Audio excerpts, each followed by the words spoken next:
That's a skateboard in the background, but I'm too lazy to get up and move it out of frame right now, so just ignore it. Hey my people, welcome back. In this video, we're watching cocky fighters get owned, okay? If you're in a fight, don't be cocky. Just swing, don't be cocky.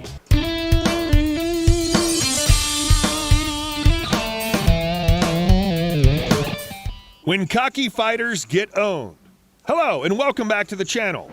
We're back with another video of cocky guys challenging pros or very highly trained fighters thinking they have a chance. I mean, I wish I could see that video where a regular person challenges a pro athlete and somehow connects any lucky shot that gets him the victory. But that'd never happen since the pros have all it takes to knock the cocky fighters out in seconds. So let's begin and have a look at some of the amusing moments when cocky fighters get owned and destroyed. Peter McNeely versus Mike Tyson. Peter McNeely had a lot to say running up to his fight with Mike Tyson. He seemed overconfident and promised to beat the hell out of his opponent when they fought. In fact, he also argued with the chuckling audience at the press conference prior to the fight. Listen, if you're fighting prime Mike Tyson, you're not beating the crap out of him, okay? You're there to get your ass whooped, pretty much. This cocky fighter acted more like a WWE wrestler than he did a boxer, but was actually far smarter than he seemed, holding a bachelor's degree in political science. When Peter and Tyson finally went head-to-head, no amount of tough talk could get him out of the vicious knockout that was headed his way. It was clear that Tyson was the much better fighter, and McNeely was just defending himself ever since the first hook knocked him down. After 2 minutes in the first round, the fight was over. Flames and stop that nonsense because they were starting to butt That's one guy who not going to get punched by, even at his old age. Steve, he's McNeely's corner who stopped the fight, and that is it. Sportsmanship, good sportsmanship. KSI versus Logan Paul. Both being two huge YouTube personalities with even bigger egos, when KSI and Logan Paul first announced they would fight, both YouTubers showed a level of cockiness that only fueled the rivalry further. The first match ended in a controversial draw, followed by a rematch the following year, giving more than enough time for both fighters to trash talk each other on various platforms, as well as turning their press conferences into trash talk circuits.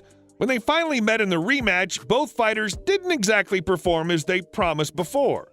But KSI did manage to win over Logan Paul on points, who had predicted that he would knock KSI out in the first round. Joe Harding versus Johan Seegans. Infamous. NFL players dance in the end zone after they score a touchdown. Athletes dance after they win a battle. But dancing in the middle of an MMA fight? Well, that's just some level of cockiness. After connecting with a high kick and then a left jab, Harding decided to break out a salsa dance in the middle of the cage. Seegans noticed and was clearly not impressed by Harding's dance moves as he connected on a left head kick that sent Harding's eyes back into his head before he hit the canvas. Seegans landed a couple of hammer fists for good measure. Then the referee finally stepped in when it was clear the cocky fighter was out. Let's hope Harding learned a lesson and will never do something like that again. And hopefully fighters everywhere learn something from this fight. Never dance until you win the bout. Trinidad versus Ricardo Mayorga. Some fighters would do anything despite their opponent in the ring, including acting as if they're not in pain. Almost at the end of the first round, Trinidad landed a brutal left hook on Mayorga, and the best way he responded was to drop his hands, stick his chin in the air, and called for another punch. Trinidad took advantage and landed 3 left hooks, but surprisingly, Mayorga arrogantly danced as if it were feathers that landed on him. However, by the end of the 5th round, Mayorga had already sustained an injury and was barely holding up as Trinidad kept the charge of the ring. Surprisingly, during the 6th round, Mayorga started fighting better than in the previous rounds, but he couldn't sustain his energy, and in less than 2 minutes at the end of the 8th round, Trinidad won after knocking the cocky opponent out 3 times. Jordan Tai versus Joe Blackburn. Why are you in the ropes like that? In this funny fight between Jordan Tai and Joe Blackburn, Tai gave an impressive fight, knocking out Blackburn barely a minute into the first round. Damn. In excitement, he ran through the cage and jumped on the ropes, but fell over the ring. Luckily, he didn't injure himself because he hadn't won the match yet. Blackburn managed to recover quickly and was ready to fight. However, after a few seconds, Blackburn suffered his second knockout after receiving a brutal left hook from Tai. Now is the best time for him to celebrate his victory, and he doesn't have to jump over the rope again. Called mean hands. Sugar Ray Leonard versus Steve Sinclair. I know many of you will be familiar with Sugar Ray Leonard, a boxing legend and one of the best boxers of all time. In this video, the legend accepted the challenge from the British amateur Steve Sinclair in order to entertain the crowd. It said that Leonard had just recovered from eye surgery, and one of the conditions of the fight was that the amateur Sinclair must not punch him in the eyes. However, Sinclair did not keep his word, but Leonard showed him that he was the professional in that fight and knocked him out with a left hook to the ribs. Anderson Silva versus Chris Weidman. Here's another MMA fighter who doesn't need an introduction, Anderson Silva. Formerly holding the UFC middleweight championship for a record-breaking 2,457 days. He was legendary. Well, despite his greatness and the skill he has in the octagon, Silva learned a very valuable lesson when he fought Chris Weidman. After Weidman seemed reluctant to strike back, Silva began showboating, thinking that his opponent wasn't a threat. He was wrong. After letting his guard down to dodge punches, with just the movement of his head, Weidman connected a brutal left hook which knocked Silva down, allowing Weidman to quickly finish the job and knock Silva out. Douglas Lima versus Michael Page. The fight between these two fighters started off extremely slowly, with the cocky Michael Page bouncing around the canvas as if he wasn't taking his opponent seriously. After the remainder of the first round was spent with him holding on to Lima's wrist to stop him from knocking him out, you'd think Page would drop the showboating. Unfortunately, that wasn't the case, and Page began the second round performing moves that came straight out of a Street Fighter gang.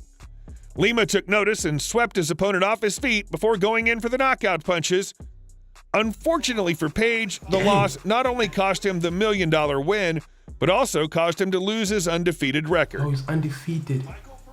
Michael Pereira versus Zelim Imadaev. Zelim Imadaev couldn't wait for his fight with Michael Pereira as he slapped him out of nowhere during a weigh-in that had been extremely calm before the two took the stage. Unfortunately for Imadaev, he'd go on to regret it in the ring. Pereira was set to get revenge for the stunt, unleashing a number of slaps and responses for the weigh-in incident. Pereira was dancing around the cage as if he was in a Zumba session. Pereira then finished things off with a stunning suplex and a quick chokeout. After this much thumping, I'm sure Imadaev wouldn't dare to again disrespect his opponents before the fight. Edison Miranda versus Lucien Bute. Edison Miranda was left regretting the moment after he began to show off to the crowd. After placing his hands on his hips to let everyone know that his opponent, Lucien Bute, was no match for him and he could beat him easily. This fired up Bute, who launched a vicious punch to Miranda that dropped him face down on the canvas.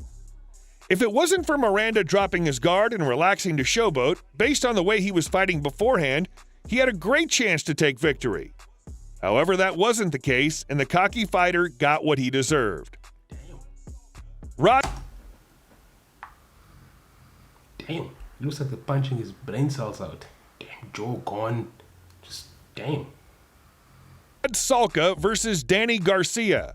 When Rod Salka smacked on his own chest, inviting Danny Garcia to punch him, the American boxer was only too happy to oblige.